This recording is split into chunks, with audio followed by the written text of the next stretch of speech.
Hi everyone. I hope you can see me. So first of all, thank you so much for being here today tonight. Now I know that we've been trying to have a live stream yesterday already, and unfortunately that didn't work exactly as planned. I've been having a few connection issues. My router is dead. A new one is on its way, but I managed to fix most of the things and also to find a new microphone. So I hope that today the live would be much better, not just in quality but also in content. Hopefully, I got some feedback from the ones of you who managed to be there yesterday. So what I will try to do is simply to go through again what I wanted to do yesterday, but hopefully in a way that work and in a way that most of you will actually be able to see. So it's Friday 17th, which it's in some countries, including Italy, it's quite a it's perceived as quite an unlucky day, and I think that a stroll through my Gamedev Graveyard, it feels very appropriate for what I want to do today. Also, as you can see, we have is it here? Yes, we have a chat. The chat room is there. Feel free to ask questions. Feel free to comment if there is something you want me to focus on, if there is something that you want me to talk about. Of course, I'm very happy if the questions are focused on the actual things I'm showing. But if you have any other question, I'm very happy to have a detour and a quick digression into some other game dev related topics. And if there is any other issue, again, feel free to just send me a comment, and hopefully I will be able to address it. Now I'm checking the live stream as well, and there's probably like 30 seconds delay. I try to have a low latency, but YouTube, nothing I can do about. So just be aware that if I don't read your comments immediately, probably you know why. This is the reason why there's a bit of delay for that. Now, before I start showing you what I want to show you today, I think you can just wait, just a few more minutes, so a few more people will join, and then I guess we can start. And don't be worried if you have to leave or anything like that, or if you can see it. I will keep this live stream online after it's ended, so you can watch it. If there is any editing I need to do, maybe some parts might not work, or there might be some dead dead moments. I might just take it down and cut it and put it back on. But beside that, the live is going to be here. Now, I think that the reason why I wanted to do a series like this, where I'm showing you my projects, is because I think as game developers, we all have a lot of projects that we're working on and that don't work. A lot of dead projects that we're working on, and I think that this really makes sense, especially if you are, I would say, an indie developer. Even it's a label that doesn't really make much sense anymore.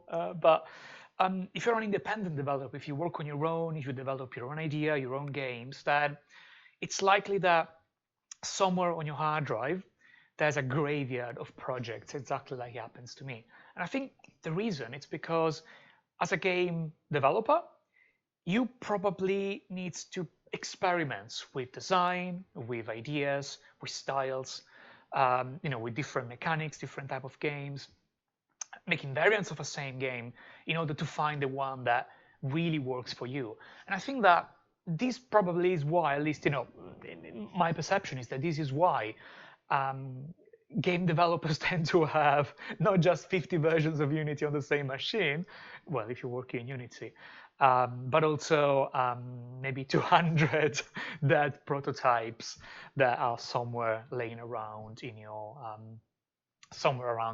your machine. And I think that it's such a shame because sometimes you work on a prototype and well the prototype is bad, so there isn't anything salvageable, and it's like, okay, this is that, I'm not going to continue on that. But sometimes it's a good idea, but you just do not have the resources to making that into a real game. And I think that that is such a sad thing because, for example, I have 50 projects maybe, well, out of the 3 millions I made, that I really would love to see turn into, into a real game. Well, real game is a sort of a bit of a derogatory term. Let's say into a commercial title. Okay, that is a more neutral. That is a more neutral term, I guess. The problem is that not always you have the resources to um, to actually to actually make them into a real product. Again, commercial title. So I think that you have to decide which one of your children basically survives and becomes a commercial child, a commercial title. Um, but I think it's something that happens to all of us, I guess. If you're independent developers, maybe it might not happen to you if you're working as a contractor or for a game company where maybe they have a much more robust way of commissioning work. But I think that it's something that happens to all of us. And I think it's a big shame because there is so much work that we put into all of those projects, so much love that we put into those projects, and it dies. It dies there. Nobody ever sees it, so is it even a game? Well, yes, of course they are, but because nobody's actually doing anything with those games, then it's as if the world has never seen them. And maybe there are good reasons why. Hello, maybe there are good reasons why you don't want to show them to the world. Maybe worry they will be cloned or something. But a lot of the times, it's all work you've done, and somehow gets, nobody's going to see it. And for example, if you don't know, I'm working as a lecturer, and something I always advise my students is making sure that if you're making a prototype that does not reflect what you're submitting in the end, well, making sure that you submit a prototype as well. Because even though there might be nothing that is part of the final product, it's still part of the journey that leads you to that product. So it's all stuff that would be hidden, would be absolutely hidden, and nobody would be able to see it. And so I think that's why for me specifically, it's really rewarding being able to show some of my projects. And again, you will see that some of them are really sweet, some of them are really bad. They have different levels of polish and different level of love that's been given to them, I would say. But I think it can be very rewarding. And who knows, maybe there will be many people that are interested in what I'm working on.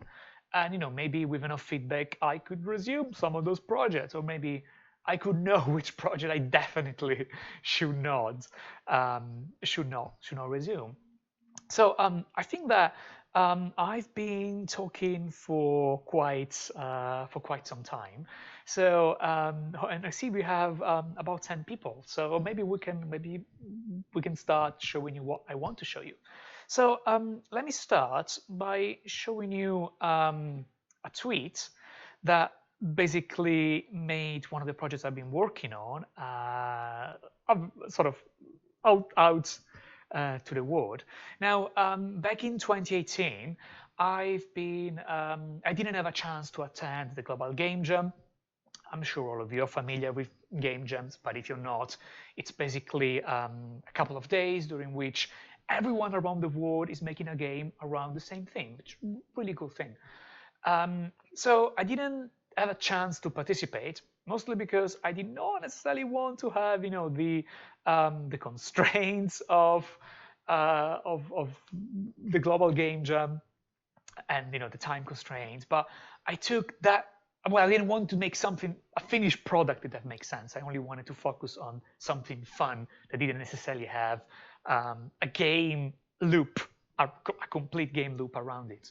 So I just work on this cool, playful thing, I guess, as I call them, where you could basically disassemble stuff and see stuff that was exploded.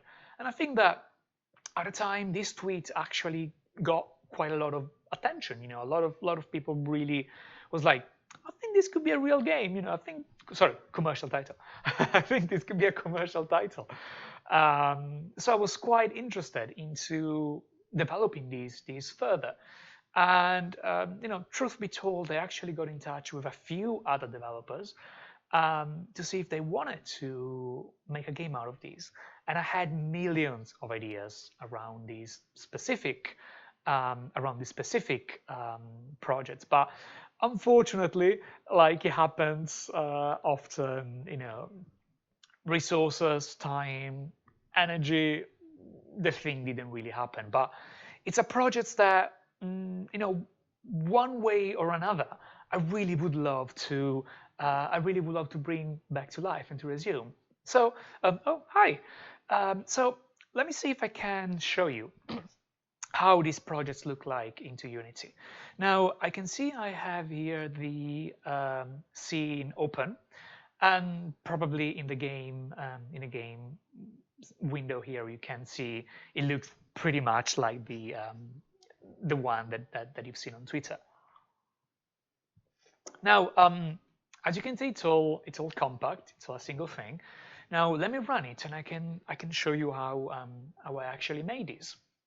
Now, this is actually made with two different devices, basically replicated and just rotated because time and 3D modeling is not my is not my strongest skills.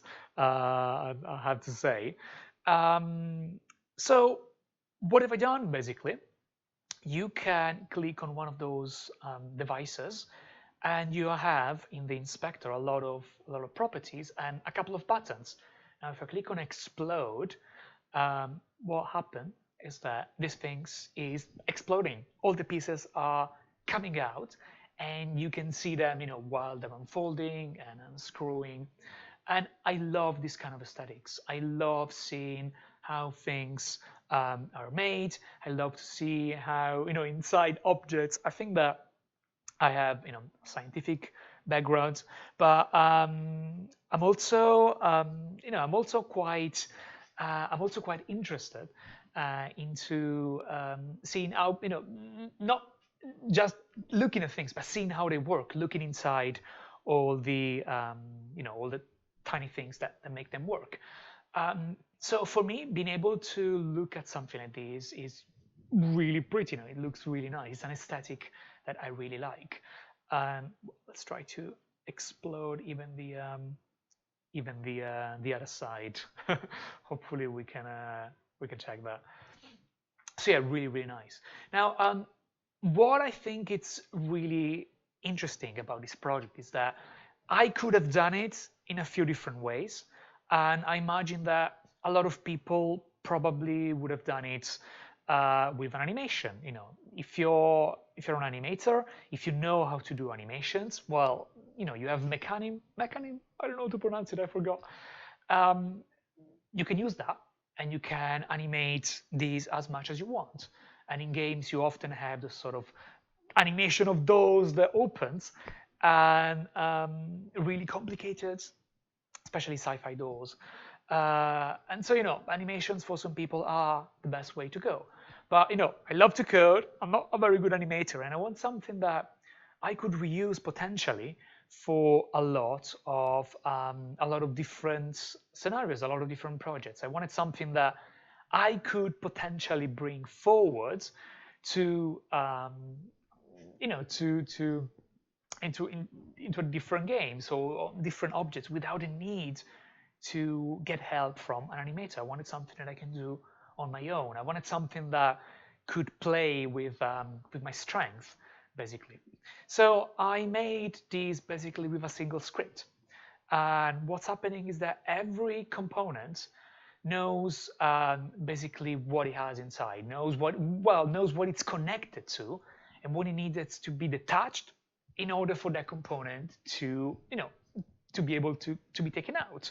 So, for example, if something is screwed, well, you know that you're connected to a screw, and you know that has to be removed if you want that specific thing to be removed. And so, by doing this, basically, you can construct a sort of tree of dependencies of what objects are connected to what other objects. For example, these copper coil here, it's connected to two objects, the piece above and a piece, the sort of body above and body below where it's contained. So I know that if I want to take that piece out, well, what I have to do is to take the piece it's connected to out. And so and so by doing that recursively, I know that if I want to take this out, well, I need to remove those two. But then what do I need to remove those two? Well, I need to actually remove this one, and so on. So with just one single script that cleverly links everything, I can have those, rather interesting behavior. And what I think this allows me to do, it's something even more interesting. I can, for example, re-implode those, let me see if it works. Oh, it was this other one, sorry. I can re-implode this entire piece of machinery here, but what I can do is just select a single piece and say, hey, can you explode just that one? So this means that I'm unscrewing all the things that needs to be unscrewed to get just the just a piece out. And I think that this is quite cool, because so you can have a sort of minimal explosion, if that makes sense, of the object to get only that parts out. So I think that for me that was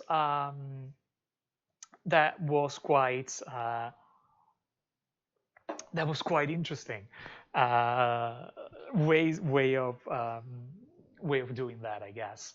Now, it's not perfect. I think there are a few issues in the way it works, especially if you start sort of, you see, implode and explode different parts. Now, I'm really also happy of how this has been coded. I'm not really going through all the code, but I can just show you a bit of what I've done. So each component has these device component script, which does all the sort of logic, and I know if it's detached or attached, so I know if I have to detach it or not. And basically, you can see all the failed attempts. The only thing that it's happening in update, I keep updating the local position of the object inside the parent. And the position is basically just lerping from the position that it has when it's attached and the position that it has when it's fully detached. And based on the sort of animation time, I just lerp between those two. So there isn't anything fancy. So it's fairly simple. The rest of the code, just calculates all the things and puts everything together and allows me to click on single things to have them exploded, and has a few coroutines to explode stuff and stuff like that. So yeah, something like that. I don't remember. Can I click on stuff? I didn't remember. No, it doesn't. It doesn't seem it's working. So no, probably I can't click on it. But yeah, so basically this was a sort of one of my main prototypes, and one of my most beloved ones, I would say. So I've been told that the tiny pixelated avatar is actually covering a bit of my face. So let me see if I can move a bit more on the side. So hopefully I'm not eating myself. Hopefully I'm not eating myself anymore. I will see if I can remove it once the video is if I can move the position once the video is finished. Now yeah, basically this was it. Now, something that some people pointed out to me when I finished this prototype and I released it is that, well, something very similar actually already existed, and I had no idea. And it was so frustrating. So I don't know if any of you can actually recognize this image here. I don't know if any of you have seen it. If you haven't, it comes from a VR game that is part here. Now, let me see if I can show it to you. So basically come from the Aperture Robot Repair by VR demo.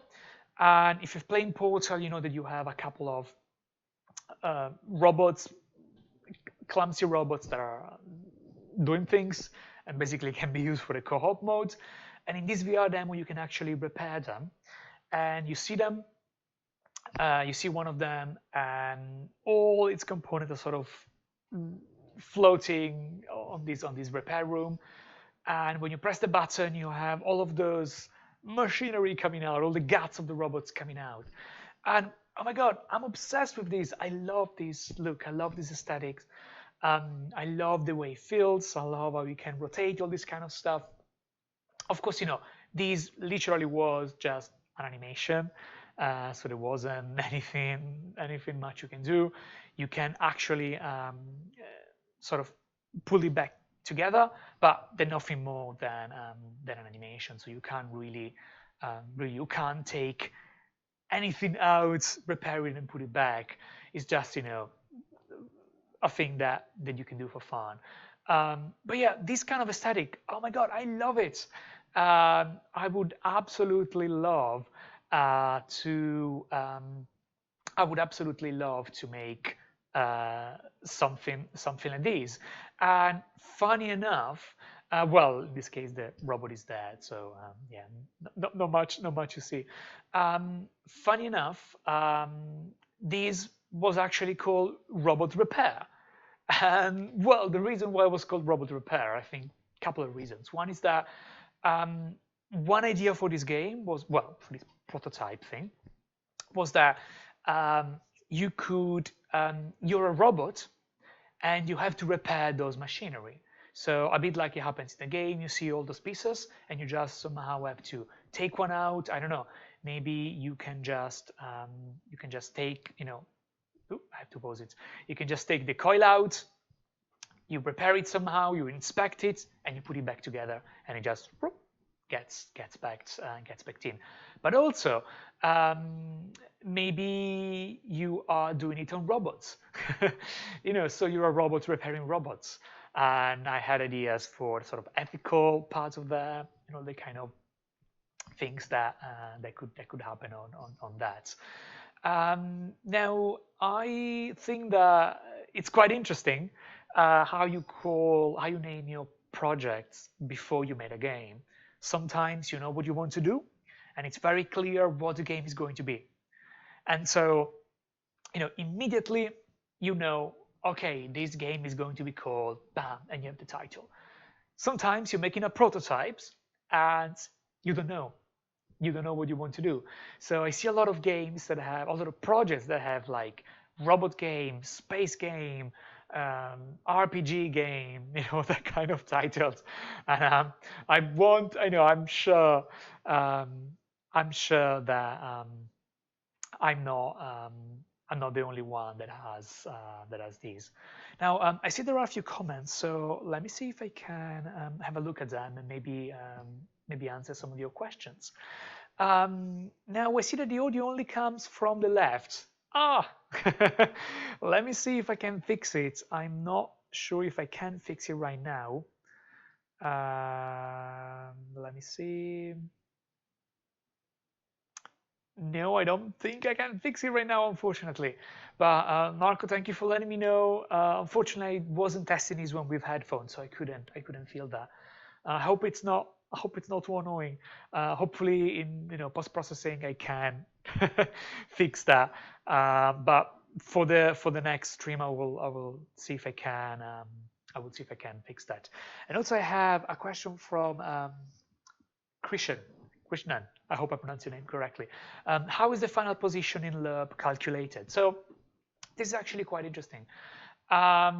So as you can see, every component has a couple of things. One is the distance, the detached distance, which means how far basically this component is going from um, basically from its original position.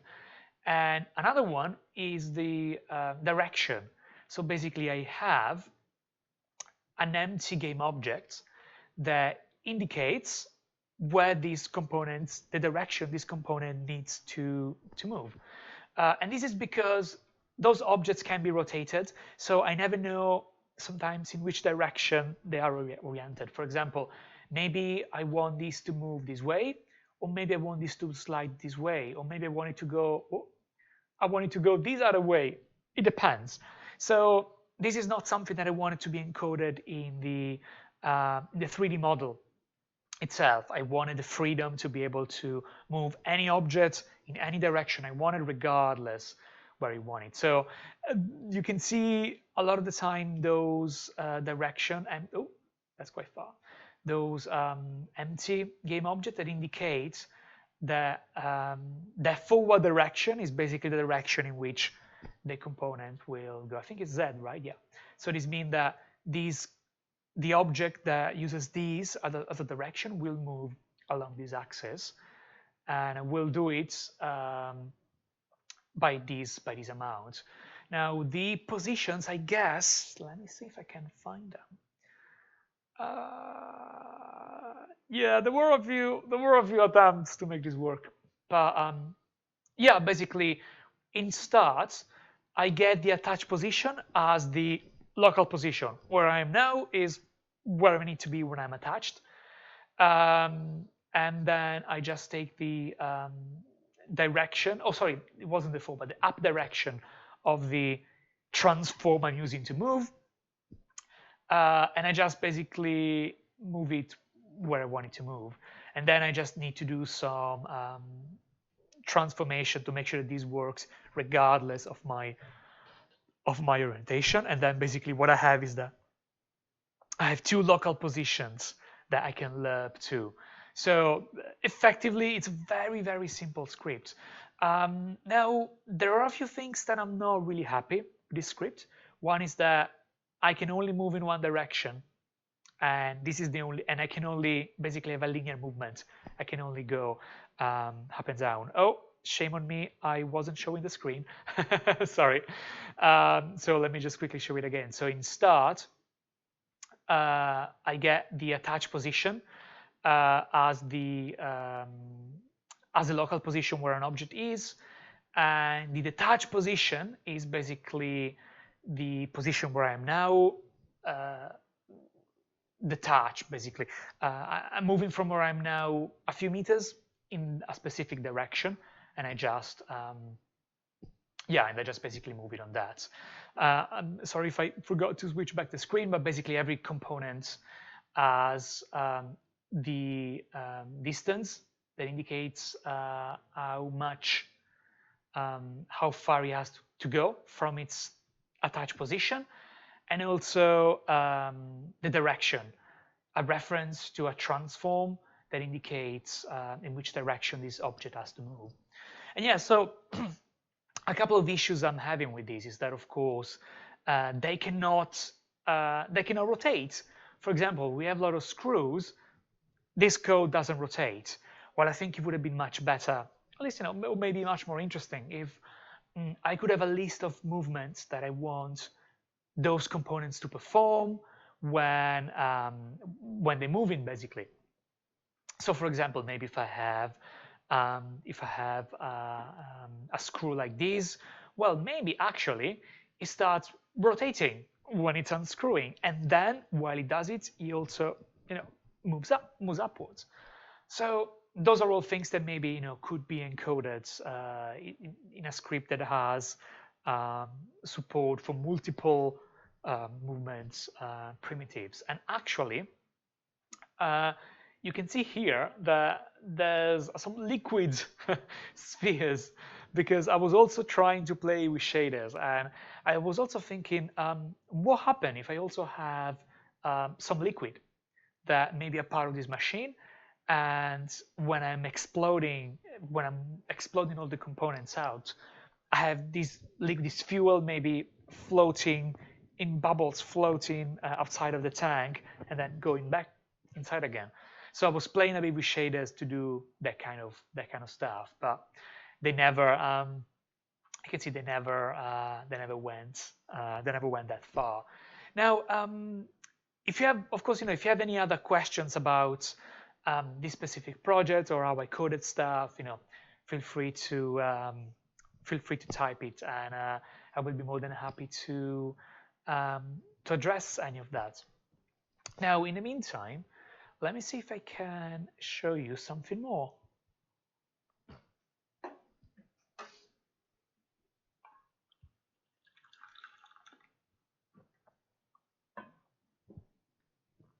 So there was a moment in which I was actually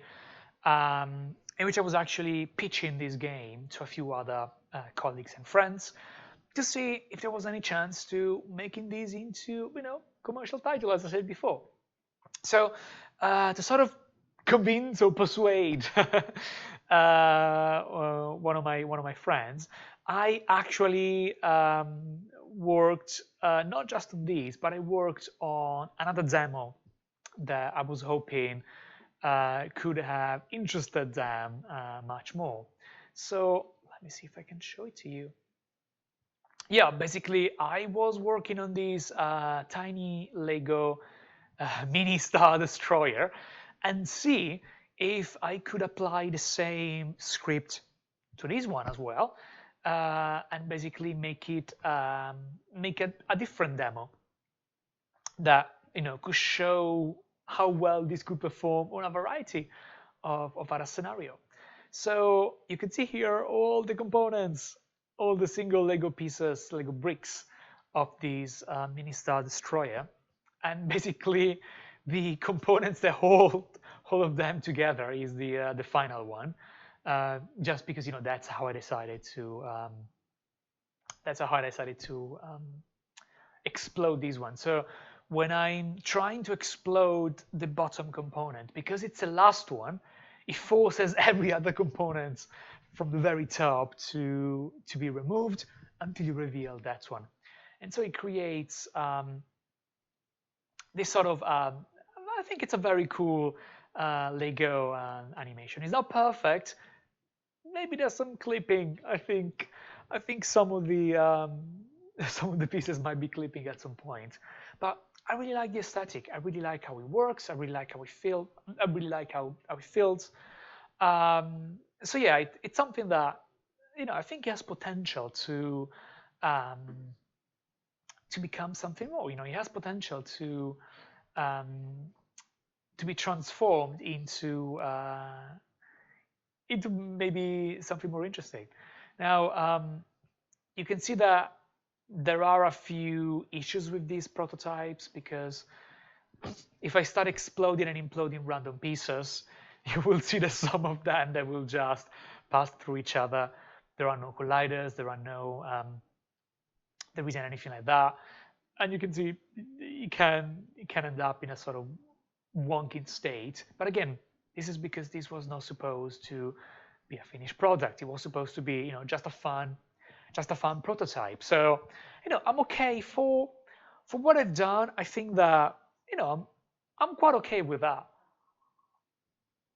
It's not it's not bad. I think I work on many prototypes, and I would say that this is one of the most polished one for for the time that I worked on, and for the things that for how I wanted to bring it forward.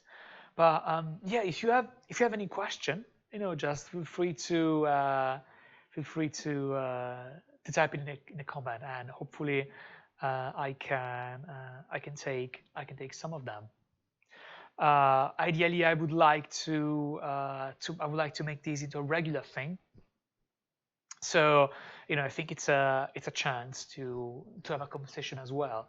I could have just made these into a video, but I think that having a live stream gives me a chance to have I think a stronger interaction with the people. This is actually something where I wasn't immediately sure if I wanted to do. I know that a few of you are actually here from my Patreon. You know that I have not been very social on Patreon at all. A lot of my colleagues there have a Patreon. They tend to be, oh hi, how are you doing? This is me. This is what I've been working on. How are you doing? Let's chat. And while I think I'm replying to all the messages I get, I try to be, I'm pretty much an introvert, so I try to be very, I try to be very, not, I wouldn't say professional, maybe it's not the right word, but very detached, try to have a lot of boundaries, I think. It's a lot of messages, it's a lot of people, so I'm a bit of an introvert, so I try to keep a bit of a distance, even with the people on Patreon and with the people on Twitter. And I think that's why I'm not often talking about what I'm doing beside work. So I know that maybe for some people it's a bit unusual to see me being suddenly so open about things, but again, I will be very happy to take any question. Oh, I'm glad. I'm glad the pronunciation was correct. Um, it's a big struggle. I'm a lecturer. I have hundreds of students every year, and they come from all over the world. And it's a big struggle because for the vast majority of them, I have no idea how to pronounce their name, and it's a very big struggle because when I'm in class, I do want to acknowledge them, and I do want um, to show them that I remember them, I remember the names, and for most of them, I do my best to remember the names, but it's also really bad to mispronounce their names. So sometimes, it's a bit of a it's a bit of a weird situation when you when you never know. So a couple of messages are about HDRI, and I have no idea what what that is. Is it something I should know what it is? High definition rendering interface. I have no idea. Please write me in the comments what it is because I have no idea.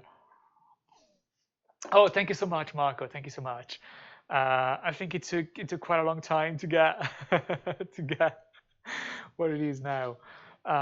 Also, bear in mind that my webcam has something like 15 years old. It's 15 years old.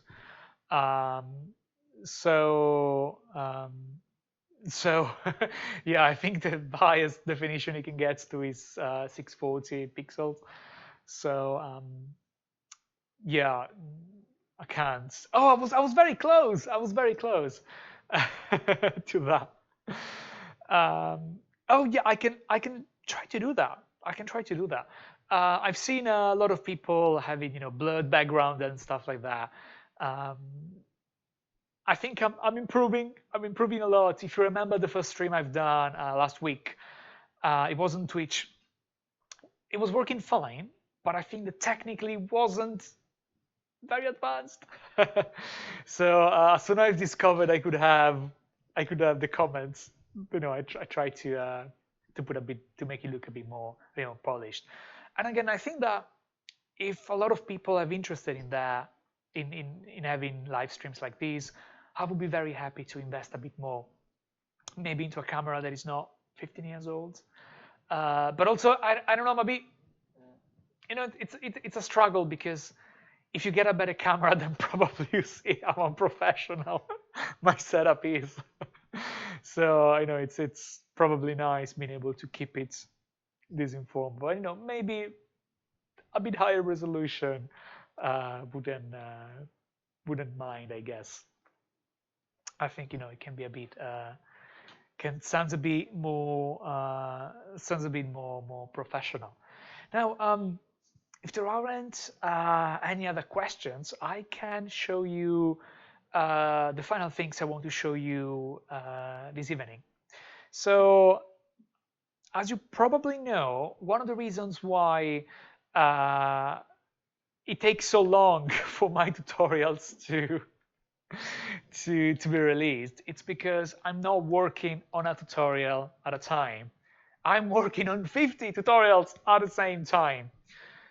It's a big problem I have. And I think that when I work on a project for a long time, I get bored with that. I rage quit a lot. So working on many projects at the same time allows me to switch between them when I get bored, or when I get stuck on one, or when I don't know how to continue, or when I have no idea what to do. So it gives me a bit of peace of mind that I'm not going crazy on a single project. So one of the most read series on my blog is actually the one about inverse kinematics.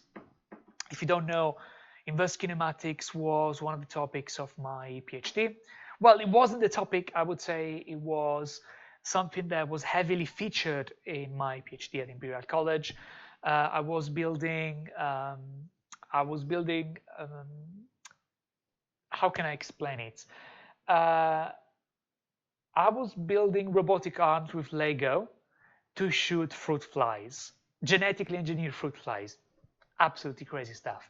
So there was a lot of inverse kinematics featuring that. Oh, and so the first tutorial I've done was using gradient descent, because that is probably a technique I was very familiar with, but also it was a technique that is not often used for inverse kinematics in games. So I wanted something that could be used for stuff like tentacles. And trust me, you cannot use realistically any of the standard technique if you want to do standard techniques if you want to do something like tentacles or something more weird. So after that, I worked on a tutorial for inverse kinematics in 2D, because that was fairly easy. And now finally, I'm working on a tutorial on inverse kinematics in 3D. And the reason why I've done 2D first, it's because it's an extension of inverse kinematics in 3D. If you've watched that tutorial, you know how to make something like this. This is a robotic arm that basically follows a target. Now, right now he's following a predefined path, but at any point I can just, move it myself, and this robotic arm will just move itself to basically to reach that. Oh, now we can't reach it anymore. But it's quite fun. I struggles to reach it. So yeah, I needed the 2D version first to do the 3D version, and I think that the glimpse I can give you on why this is the case, it's because, let me restart this one.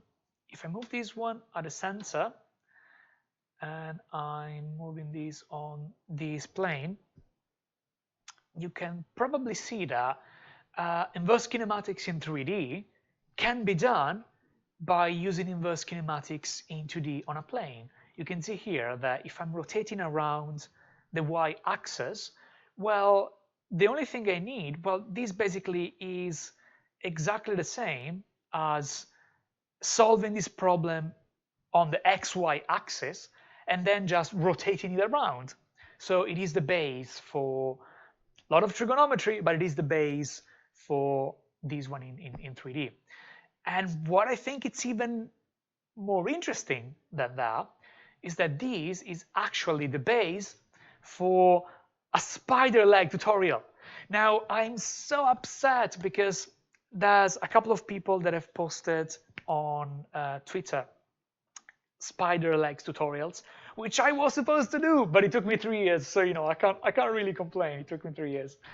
And basically, when you're here, it's very easy to make these into a spider, because what you have to do is simply to copy these 8 times. And now this is a spider. This is actually a spider. Well, almost. What you can have is that, let me see if I can move the body again. Oh, it's a bit weird. Yeah, it's a bit weird. But let me see if I can move with my hand. Maybe you can see that these looks a bit spidery now.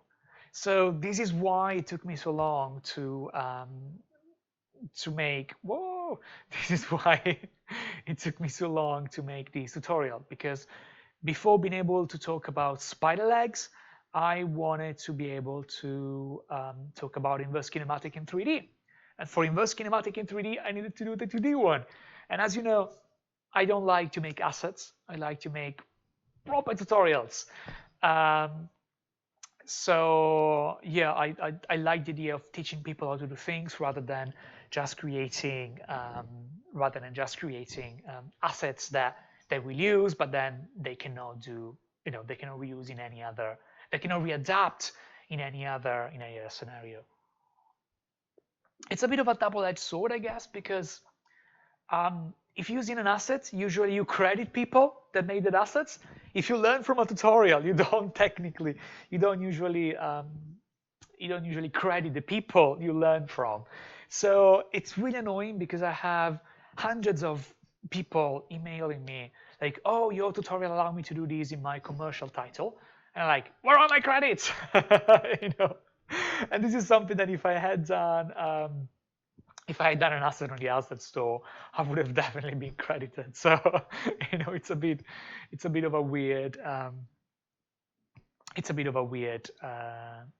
thing, I guess. But yeah, those are the three things I wanted to show you this evening. I hope you had fun seeing some of my crazy projects. And oh, actually, there was another one I wanted to show you. So let me see if I can get it. So when I'm working on a tutorial, I tend to have a lot of notes, and this was a tutorial about inverse kinematics, so there's a lot of trigonometry and attempts and stuff, and very often I can't get it right the first time, so I ended up having right. Finally, I found it. Finally, it's the it's the versions that work. So yeah, basically, when you're doing game development, trigonometry is something that you can't really really avoid if you really want to build something like this. And I think it's quite funny because when I started when I was in high school or even secondary school and we started doing trigonometry, I wasn't sure what it was needed for. I really couldn't find any utility for that. And there wasn't any example at the time in school that made me think, yes, this is useful, until I had to make my first video game in Java. And well, at that point, I was like, oh my God, how do I rotate stuff? There was no 3D engine, so I had to make all the rotations myself, all the stuff myself. So that is the time when I sort of realized that trigonometry was very helpful, was very useful. And I think it's a time when I started learning it for real. So yeah, I think that maybe if a lot of lecturers or teachers want to have people interested in trigonometry, maybe they should teach games. But I guess I could say this for for every for every for everything. I guess probably because I make games, so I think they're a cool way to learn pretty much everything. But yeah, I hope you had fun looking at some of my projects, some of my as I call it, a stroll through my Gamedev Graveyard. Hopefully it's not a graveyard, hopefully one day that will be resurrected, some of them. But yeah, I think you had fun. I would love to keep doing this. I would love to keep doing this format. I have maybe 100 projects that I can show you. So I think for the rest of the year, we can definitely spend a few evenings together, showing you some of my my failed or dead or unfinished game dev projects, and also maybe showing you some of the stuff I'm working on. Now, last week I had someone ask me if I could stream myself while I'm working on tutorials. It's tricky. It's very tricky because if I'm writing, I'm very focused on that. If I'm writing a tutorial, I can't even listen to music because I feel it very distracting, especially if I hear lyrics or other people talking. I find it very distracting. If I'm writing code, that could work, but also bear in mind I rage quit Visual Studio very often, so I don't know if that it's going to work. And also, it's tricky because some of my assets go on Patreon, so it's a bit tricky to stream some of the code behind it. But maybe I can find a way, and that's definitely something that um, it's definitely something that I can try to do. And I got in touch with a few colleagues and friends to see if they want to take part in one of those lives. Maybe we can have like two monitors here, two faces here, and they can show their own projects in case I run out of mine, or maybe we can discuss about some issues or some topics in the game industry. I think that could be quite interesting. I'm sure I'm not the only one to do it, but I think I can definitely spin. Um, I think something unique about the topics and the way in which I want to cover them. Education, passing through game development, it's something that is getting really, really popular. So I'd be very interested, in starting a positive conversation about that. So yeah, if there aren't, let me see. I see there's a question. What kind of cup is that? It's basically just the lid of this thing here. I'm drinking an insane amount of tea, but it's decaf. Just because otherwise I don't think I would sleep with all the teas I'm drinking. I actually have a friend of mine um, gave me I love spreadsheets mug, and I'm in love with that. But unfortunately, it's back in my office, which is closed right now.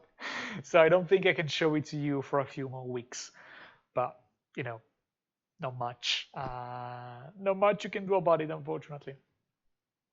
But I would love to have it. I would love to drink from that. I would love to drink from that as soon as I can get back to my office. Shame on me from not taking it. I didn't thought was useful. So yeah, let's see if there is any more question I can answer.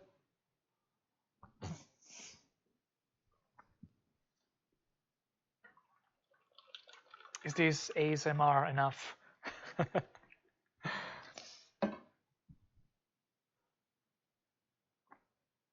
Oh, Hamed Kamal is asking about Pikuniku. I think actually I should do a live about Pikuniku. Maybe inviting Remy and Arnaud to see if they want to join and reveal the secrets.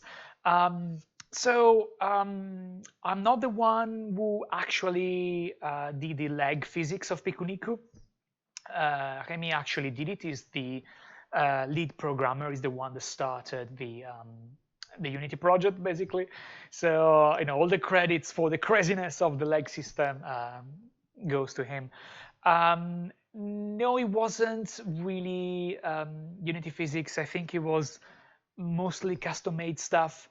I think it went through a few iterations, and there were a few joints, a few Unity joints used, but I believe it was mostly custom stuff, and it had to go through a lot of iteration. There's a lot of raycast involved to have those things moving, and a lot of a lot of modules and components to make it work. It was very, very messy. And funny thing, actually, when they reached out to me to know if I wanted to join the Pikuniku team, they sent me a demo. And the first thing I did was to decompile, of course, was to decompile Pikuniku, the demo they sent me, to check the code. It was mostly in French, but I know a bit of French, so I was able to sort of get my way around it. And the first thing I said was like, I'm not working on the legs because I knew that that was going to be an absolute nightmare. So I was like, I'm doing everything else. I'm not working on the legs. That's what I mean. He has to do that just because they were so complicated and there was so much love inside that it would have been very hard to make any change. But it's quite an interesting question, and I think it's one of the aspects that everybody loves about Pikuniku. So maybe I should try to drag Remy and see if he wants to have a live chat about it. I think that could be quite fun. So another question is, are you working on more AI-based project tutorials?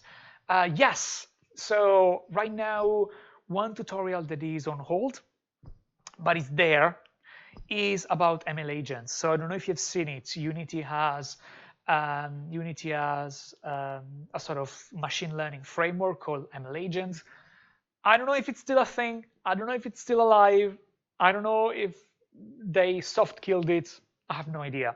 When it came out, I was so interested into working with that because, well, I make tutorials, I work in Unity, I have a background in machine learning. Bam! I teach neural networks. Bam! Perfect. For me, it was absolutely spot on because I could not just show in how it was used, which everybody was doing. I could show how to design reward systems, that for reinforcement learning. I could go through the theory of neural networks. I'm working in Python. I was so excited. I reached out to the people making it, and I went a bit overboard, and I designed a 12-part tutorial. Let's be honest, 12-part tutorial don't really work, I realized. So I probably should make it a bit more compact now.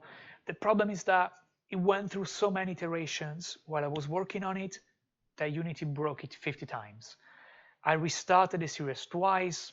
I was very unhappy of the fact that Unity was keep changing it dramatically. So I was like, look, I'm not working on it anymore until you fix it, or at least until you show me that this is not going to be changed. You have no idea how much time I'm spending every week fixing stuff that doesn't work anymore on my blog. It's such a pain, and this is also why I've slowly moved away from purely Unity tutorials to more tutorials that focus on Unity features like the job system, ECS, dots, shaded graph. I moved away from that. There are a lot of people that love to do that kind of content. If it works for them, I'm very happy for them. I don't think it works for me because, of course, I'm not paid by Unity to do them. And if they change their APIs, it's a tutorial I need to keep updating. And Unity has a history of not being very good with backward compatibility. So the amount of emails I get on Patreon, on Twitter, on my personal email address about stuff from 3 years ago that doesn't work, Arduino, inverse kinematics, it's a nightmare. It's a nightmare. So I'm spending so much time fixing those old tutorials that don't work anymore because of Unity issues and because there are so many versions that it's driving me crazy. So it's one of the reasons also why it's taking me so long in between tutorials. But so yeah, ML agents, you might have to wait a bit longer than a few weeks for that to be out. I'm also working on, this inverse kinematic thing, which you could say it's maybe not machine learning, but it could be AI. You could say it's AI. And I'm working on a Kalman filter tutorial. Now, if you've been following me since the very beginning, Kalman filter was one of probably my very first tutorial, but it was quite rough because it was the first one. So I wanted to get back to it and give it a proper uh, alanzucconi.com 2.0 treatments. So now he has interactive JavaScript things you can tweak and you can work around. I'm very happy about it. So hopefully that is the next AI machine learning thing that will come out. I'm also working on a project that I would love to show you. Maybe that could be the next one. I don't know. Maybe that could be the next one. I'm also working on this project about cat pictures, because it's the internet. If you don't have 5 GB of cat pictures, please, please, where you want to go? So yeah, basically I was working on convolutional neural network on cat pictures. And so now I can generate infinite cat pictures, I guess.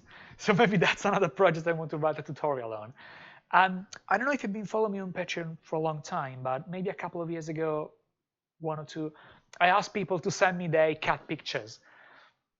Unfortunately, I didn't get that many. I don't know, maybe dog people follow me. That would be very disappointing. Uh, but yeah, maybe I can show that. That is something that that is something else that I can work on. Now I'm getting a few messages from people that say, "Oh, we want to see that." So I don't think I can show you that right now. I don't know, because it's one of those projects that you don't touch. You don't touch for a couple of months, and you never know how to resume. So just to show you that I'm not. Well, let me see if I have it first. Documents, Python, maybe it's this one. Let me see. Maybe I don't have it anymore. That would be such a shame. Well, I mean, I definitely have it, but not on this machine, probably, because I was trying maybe to save memory. No, oh, I can't show it to you, unfortunately. That's such a shame. But yeah, I had gigabytes of cat pictures. I promise. I'm not joking. All properly aligned for ready for machine learning stuff. Oh yeah, definitely. If you want to send me your cat pictures, I will definitely include them in the tutorial. I have a few. I didn't have as many as I was hoping for, but I was hoping for thousands or hundreds. I only get like 5 maybe. If you send me your cat pictures, I will definitely use them in the tutorial if I have a chance. Of course, it also depends how well they're aligned and how well it works. If you have a black cat, it's going to be tricky. But if you have a cat that has a lot of stripes or a very clear 4 patterns, it can work very well. It can be detected very well. So I don't know. Maybe that could be a fun time for next time if I can get everything to work again. But yeah, so let me know if you have any other questions. Otherwise, I think I can let you go eat some food. I don't know how many of you already had a dinner.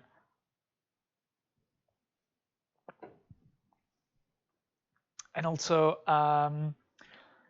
if I'm not mistaken, this weekend, Ludum there is taking place.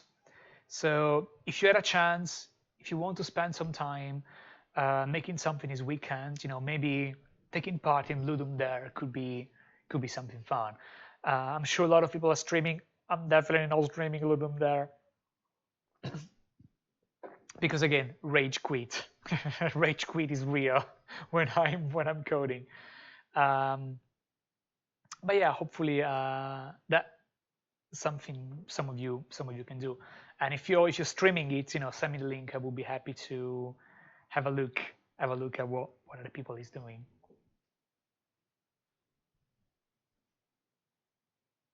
But yeah, I think I've addressed all of the questions for tonight.